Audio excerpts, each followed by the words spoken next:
Every single one of you gets fed through that machine. Every single one of you gets Every single one of you gets fed through that machine. Every single one of you gets fed through that extraction vacuum machine that you have used to ransack the whole world. And all the time thinking that that ransacking and thinking that all of that pillage was all being done for you. All that time thinking that you were wreaking havoc in the global south, extracting other people's resources, other people's natural wealth, stealing and looting and enslaving people. You thought it was all being done for Bob and Linda in the suburbs. You thought that the colonial imperial monster of America was in service to you and to your comfort and to your convenience. You thought that the whole world was being subjugated to be your footstool, Team America. You understand? And you got fat and you got lazy and illiterate and unskilled and complacent and over-entertained and self-indulgent and stupid. And you thought that the carnage machine would just keep feeding you and never feed upon you because Team America. No, you never understood how any of this works in reality or why. Every single one of you gets fed through that machine. All right, Shalom. All praise to the Most High, Yahweh, by Hashem Yahushua, by Hashem Rakakbadash, and double honor to our apostles, elders, and bishops here at Great Millstone.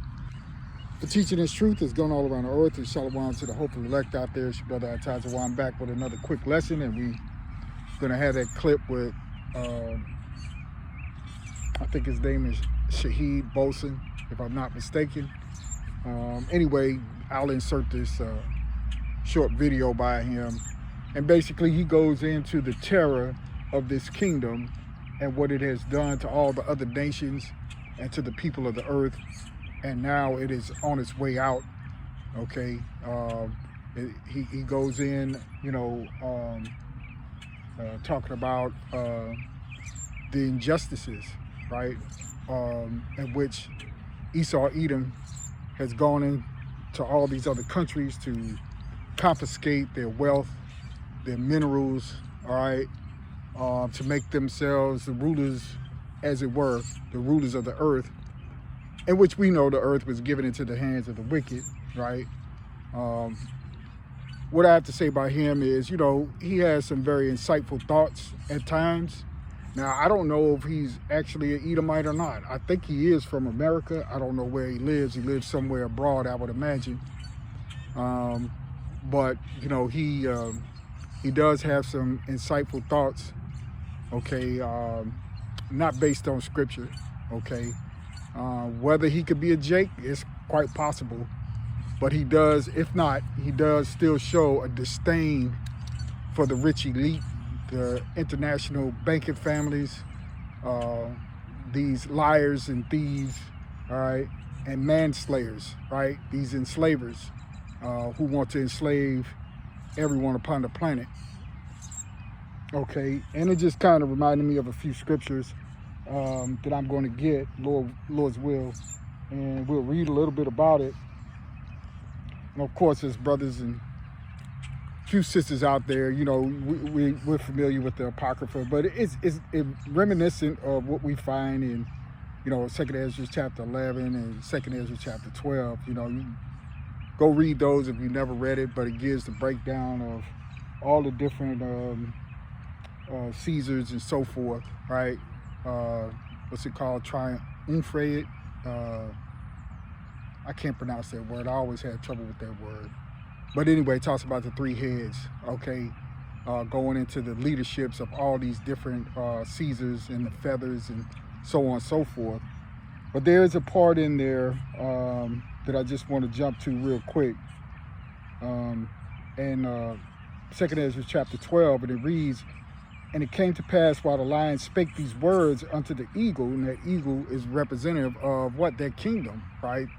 The kingdom that we know as the Roman Empire, ancient Roman Empire, and then the revised Roman Empire, which, is known as the Renaissance, in which that's what you're in now, which is reminiscent of the 10 toes, right, of the statue that was in a dream by Nebuchadnezzar that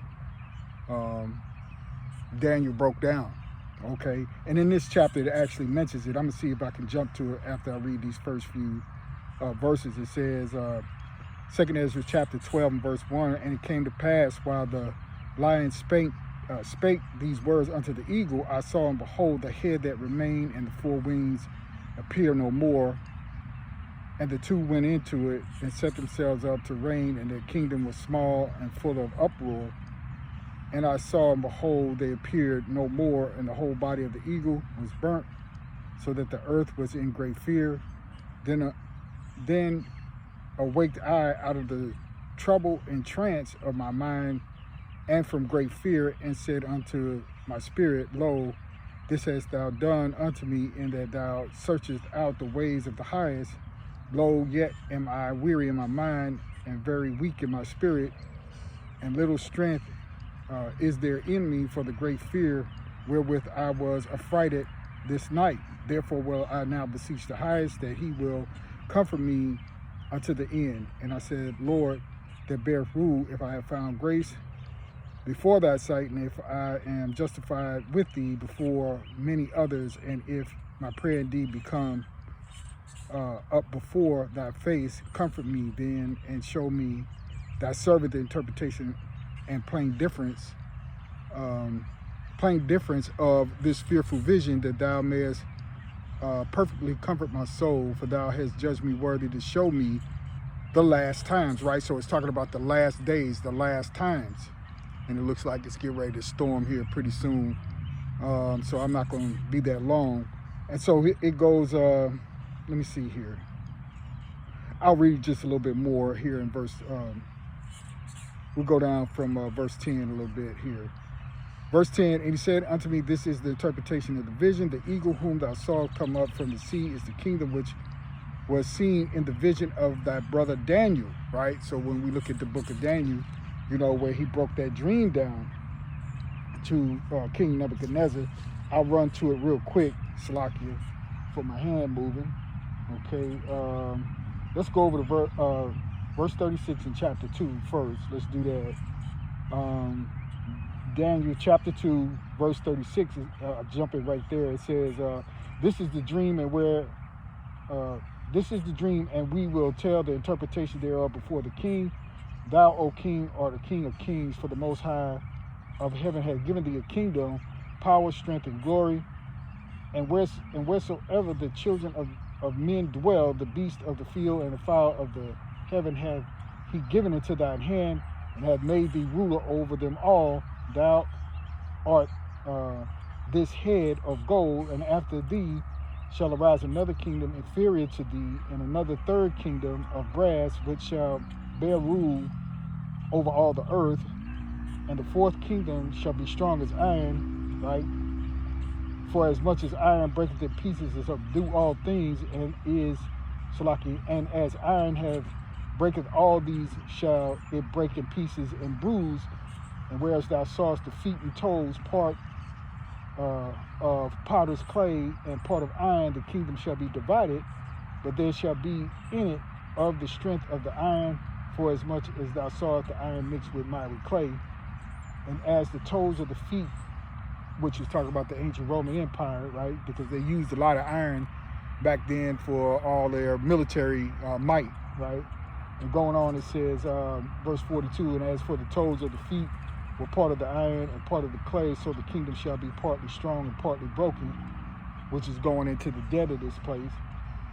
Verse 43, and whereas thou sawest iron mixed with the miry clay, they shall mingle themselves with the seed of men, but they shall not cleave one to another, even as iron is not mixed with clay. Verse 44, and in the days of these kings shall the Most High of heaven set up a kingdom which shall never be destroyed, and the kingdom shall not be left to other people, but it shall break in pieces and consume all these kingdoms, and it shall stand forever.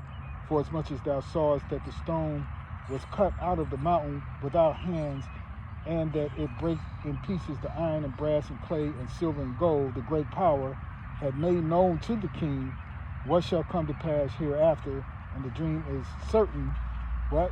And the interpretation thereof sure, right? So the prophecy of Babylon the Great being utterly destroyed, that the Edomites will be in power when Yahushua returns and will be taken down by Yahweh Shem Yahushua, and the heavenly kingdom being set up is what?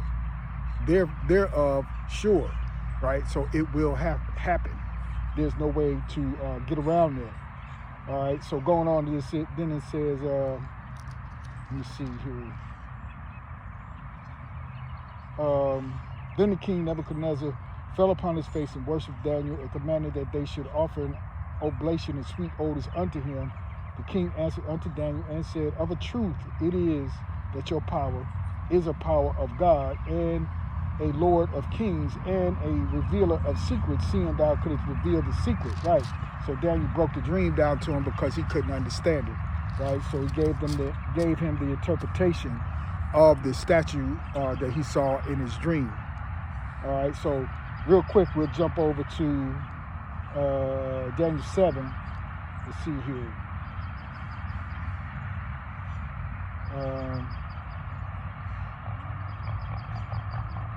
Try to jump in real quick before the storm catch me. I'll just jump into verse 12.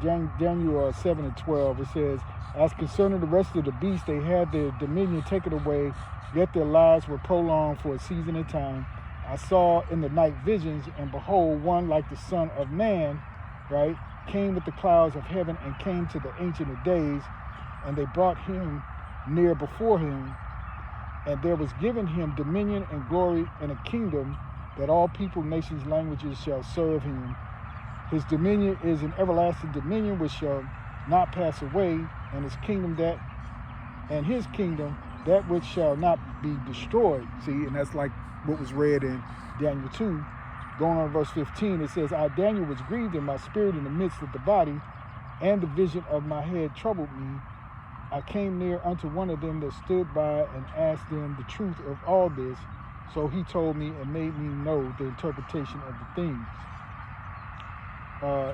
These great beasts, which are four, right, are four kings which shall arise out of the earth, but the saints of the Most High shall take the kingdom and possess the kingdom forever, even forever and ever, right? So everlasting kingdom is on its way. And this dream with Nebuchadnezzar and the book of Daniel comes before the days of Esdras, okay, that we read about in the Apocrypha. That's why Daniel was referred to it in referred to Esdras, okay, in chapter 12. All right, so when we go back to chapter 12, let's jump in right there, verse 31, and it says, and the lion whom thou saw rising out of the wood and roaring and speaking to the eagle and rebuking her for her unrighteousness with all the words which thou hast heard, this is the anointed which the highest hath kept for them and for their wickedness unto the end, right, which is Yahushua, just as we read here in Daniel 7. You see? Okay. Let's see here. Verse 30. Let's see here. Slakia. Let's go back to verse 32. Let's read 32 again. This is the anointed with the highest had kept, which the highest had kept for them and their wickedness unto the end. He shall reprove them and shall upbraid them with their cruelty, for he shall set them before him alive in judgment, and shall rebuke them and correct them. For the rest of my people shall be Salakia. Verse 34, for the rest of my people shall he deliver with mercy those that have been preserved upon my borders, right, the elect of the Lord, and he shall make them joyful until the coming of the day of judgment, whereof I have spoken unto thee from the beginning. This is the dream that thou sawest, and these are the interpretations.